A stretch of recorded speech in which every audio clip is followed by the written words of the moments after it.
everyone, welcome to Australian Grand Prix review. So yeah, today was the first race of the season, took place in Melbourne, Australia, and it was good. Yeah, what a race we had. What a race we had. A very good start to the season in my opinion. We're going to run down the highlights of the race. Yes, we are. For you guys, and what happened.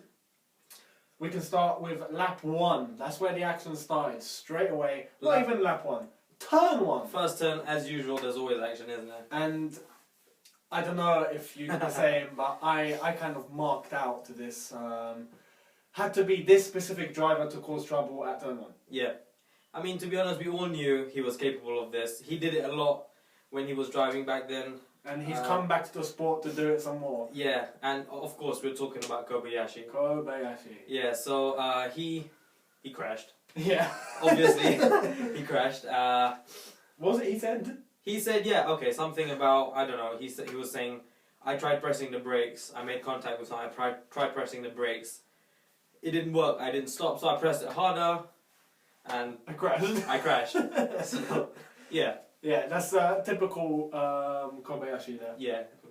Good entertainment, but he did take out Massa with him, so that's unfortunate. Let's talk about the start, actually, the actual start. Yeah. Actually, let's see. Hamilton was on pole. Yes, he was. Followed by Ricardo in a Red Bull. And Magnussen, wasn't it? No, Rosberg. And then Magnussen. Yes, Rosberg and Magnussen, yeah. That was it. Yeah, really poor start for Hamilton.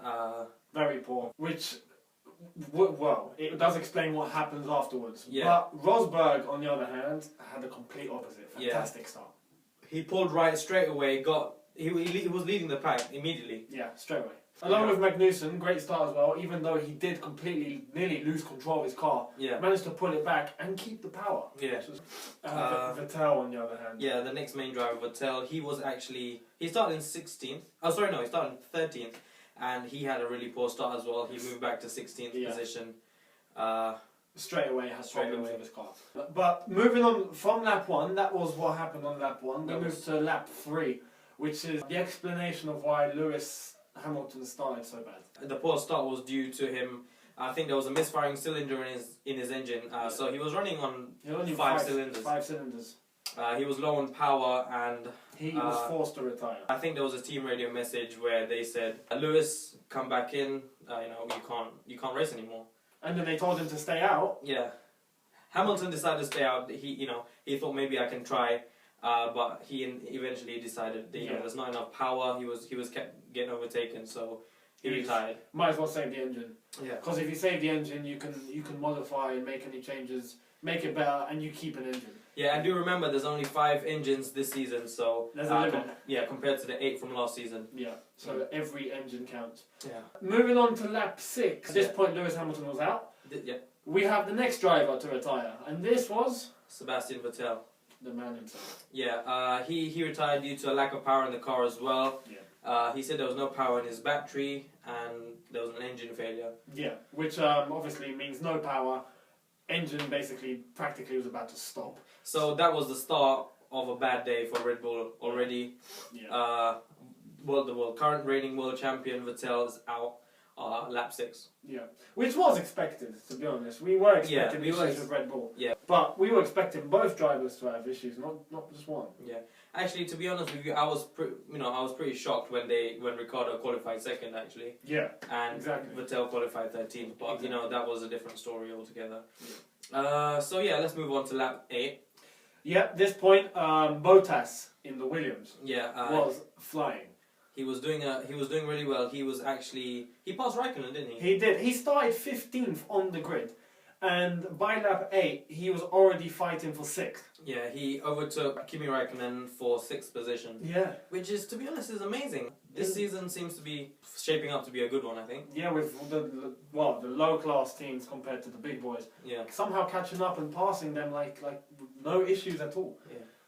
Again, Bottas was the issue at lap 10. Yeah. Where he was flying, obviously going really fast. Yeah. But because of that, he lost slight control and his rear right wheel made a connection with the wall. Yeah, and his tyre ripped off and was in the middle of the track. It was off the racing line, but I think 2 laps later they sent out the safety car for a couple of laps while they cleared the debris. Yeah, his tyre and his rim came off, so he did go to the pits. He did make it back to the pits, and He did. he got a new wheel. Yeah, he came back out. Yeah. Yeah, so on lap 20, Rosberg was 8/10 lap quicker than Ricardo, and at this point he was already 4 seconds ahead of him. So Rosberg was really pulling away at this point already. He was. He was also 1.5 seconds faster than Magnussen, who was sitting third. At this point, we had already established that the power of the Mercedes was dynamite compared to the others. It's just unfortunate that Hamilton came out when he did. If not, I think it would have been a very different result, for the race, definitely. I think so. Yeah. Lap 28, we had Marcus Ericsson in the Caterham, forced to retire as well. Yeah, he had an engine oil pressure issue, and to be expected from Caterham. Not saying that they're a bad team, but no.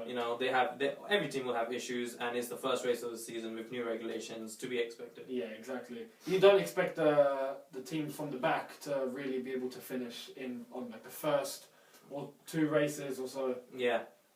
Because they're bound to have problems compared to the big boys. Lap 32, Rosberg now actually is 14 seconds ahead of Ricardo and still pulling away. So he's actually cruising at this stage. And then only 12 laps later, we got to lap 44. He was the only one on track lapping at 1 minute 32. Yeah, so he was consistent in his lap times and getting all the power out of that engine and just pulling away from the rest. Yeah. With hardly any effort. Yeah, so next lap 45. Yeah. Grosjean pulls to the side of the track and, he retires. Yeah. Lotus, we have obviously established that they have issues with their other engine as well. But Grosjean was forced to retire and pull over on the side of the track. Yeah. This was due to ERS failure, the energy recovery system. It's lap 54. Yeah. At this point, Rosberg, again. He was 24 seconds ahead of Ricardo. It was the closing stages of the Grand Prix, the last 3 laps. Yeah. And he was miles and miles ahead. Yeah. But to be 24 seconds ahead of second. Yeah. In the first race of the season as well. Yeah. It's quite impressive. It's very dominant. And obviously, last lap of the race, we had Rosberg come in with a win. Surprisingly, the Red Bull of Ricardo lasted the whole race. Yeah. And finished second. Magnussen from the McLaren finishing third. Yeah. Button fourth. Alonso fifth. Yeah. We had Bottas in that Williams who came in at sixth. Yep. Hulkenberg was seventh, followed by Kimi Räikkönen eighth, Jean-Eric Vergne ninth position, and Daniel Kvyat in 10th. In the Toro Rosso. Yeah, that just shows that Mercedes, as we did predict, have the power, have the complete package. They will do well. Yeah. I think what it is Mercedes has the reliability as well as the speed, whereas McLaren just has the reliability. I mean, as of now, that's what it seems like. I think McLaren as we've said, have a really good car. Yeah, they do. Second to Mercedes. But it doesn't mean they don't have any power. They are right behind Mercedes. Yeah. And if you have anyone to compete with Mercedes at this point, it's McLaren. Yeah, yeah. So, obviously Mercedes powered engines doing incredibly well at this point. Well, those were the results, but afterwards, very briefly afterwards, if you don't know, then here's exclusive news for you. Daniel Ricciardo got disqualified from second. Yeah, when his car was in park, Ferme, stewards actually found that his fuel flow limiter doesn't comply with the FIA regulations. Yeah, they said that it exceeds what was required from the beginning of the race. Yeah, 100 kilogram per hour of fuel that's allowed to go through the engine, and they've said that it's exceeded. Red Bull say no, that they're sure what they've done is legal and they will appeal. Yeah, they will be appealing the case. But for now, at least, Daniel Ricciardo unfortunately was disqualified from second place. Yeah, I feel bad for him. It was a brilliant drive in his home country. Yeah, with his crowd. And, I feel so sorry for him, but I mean, what can you do? Yeah, that's it. He's going to have to move on past this. But there is an appeal. For now, he's disqualified, and that's it. Yeah. It means Magnussen is promoted to second, and Button is promoted to third. They will get the points. Yeah, so McLaren currently at the top of the constructors with a dominant performance, second and third place, due to the disqualification. Yeah. So yeah, I think that's about it for the race, really. Yeah, that's it. Our driver of the day. For me, at least, I think I was gonna say Ricciardo and Magnussen because the new guys performing so well, coming second and third before this qualification. That's true. Was amazing for me, at least. Yeah. For you? For me, obviously, there is a new boys, including Bottas. Don't forget Bottas. Yeah. He had a phenomenal drive, but you just cannot take the credit from Rosberg. Yeah. Just fantastic. Yeah, I think Rosberg, despite doing well, I mean, he has been in the game for a long time. He has. And he has the expertise. So that's the reason why I picked Ricciardo and Magnussen. Yeah. Rosberg, I feel, has been waiting for this. Yes, I think so. He's been at Mercedes now for a while. Mm. He's waited for a winning car for so long. With Schumacher, they even didn't have it. Yeah. And now I think he has it. So, for you, who's the team of the day? Team of the day for me has to be McLaren. Mm. Because I feel that they're the only team to have pulled, well, at the top at least, to have pulled both drivers into the top 5. Yeah, yeah. Right. And, well, now, top 3, because of Ricciardo's DQ. Consistency, reliability, everything there. Perfect drive. I think, yeah, for me it's the same. McLaren as well. You've covered basically all the points I was going to say. They were just dominant, really. Yeah. How about your flop of the day? Well, I'm actually going to say... I don't want to say Kobayashi because I'm pretty sure you're going to say that. So, for me, I'm going to say Ricciardo. Because this... Flop? Okay, I know I picked him as the best driver, but Red Bull, what were you thinking? I mean, you should have checked your fuel limiter. I mean, I don't blame Red Bull, but for me, flop of the day was Ricciardo.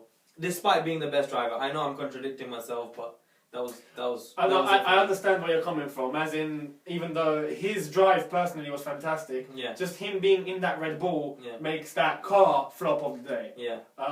Or that team, because of what they've done. Yeah. That's true. Yeah. But for me, Kobayashi, because that guy is just turn 1, straight in, suicidal attempt at Massa. Yeah. It has to be Kobayashi. And which team do you think lost out the most? I think we've just covered this. Yeah, I think Red Bull. Yeah. If the appeal doesn't go through for Daniel Ricciardo, definitely they've lost out the most because both drivers are out. Well, Vettel going out on, lap 6, wasn't it? And Ricciardo disqualified, so... Red Bull, the world champions leave with 0 points after the first race. And if they can't pull it out the bag the next couple of races, they are going to be at a really, really bad state to carry on the rest of the season. Yeah, I feel Mercedes, McLaren will pull ahead if Red Bull don't get their act together. Yeah. Even Ferrari, I think, will be able to catch up. Yeah, for Red Bull to kind of make up the ground they've lost and catch up to Mercedes and outpace them, it's going to be a task for them. That's true. And every point would, at this stage, would count for them. It does.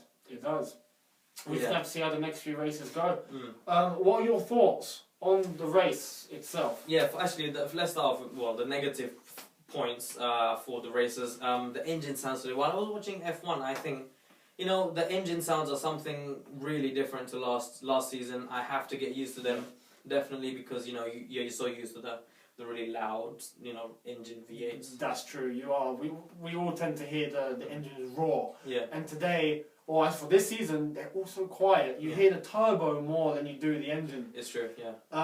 So that is a point, that's true. Another point I'd like to make is this really bad rule that's there about the fuel limit. And Red Bull are going to agree with me on this. Yeah. I'm sure most do. The limit we have on fuel is ridiculous, because racers are there to race. Yeah.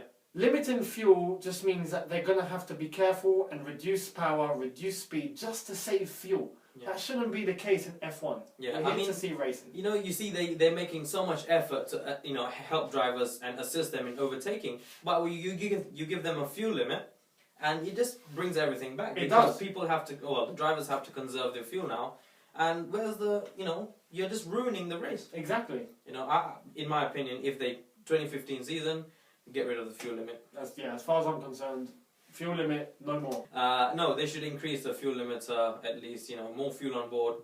Yeah. Something like that. That's true.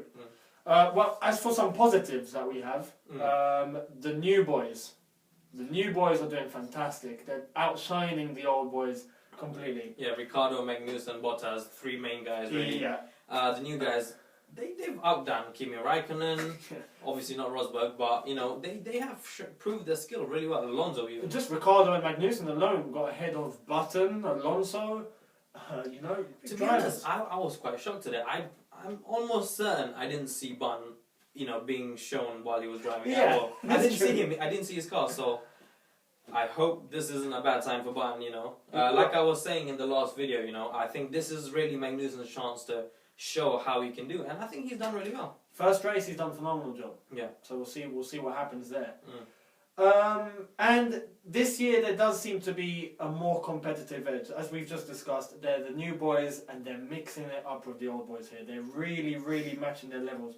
We're seeing Williams, Saubers, Force Indias, Toro Rossos overtaking Ferraris. Yeah, the teams that were, at the back of the pack from last season and the seasons before, now they're up and running with the middle of the pack, and sometimes even the front. Yep. They're really competitive, which, all contributes to the new regulations plus the new overtaking measures that have been implemented, and I think that's really good. Yeah, that's true. It's exciting. But there we are, guys. That's your review for the Australian Grand Prix. So yeah, leave us your comments and thoughts of how you found the F1 race. Tell us what you think. Yep, leave your driver of the day, flop of the day, team of the day. Yeah. Leave it all in the comment section below, anything you want to say, and we'll read them more for you. Yeah, no problem. So we'll see you guys in the next video. Yep. So like, comment, subscribe if you haven't already, and we'll see all of you guys in the next episode. See ya. Peace. Baby, now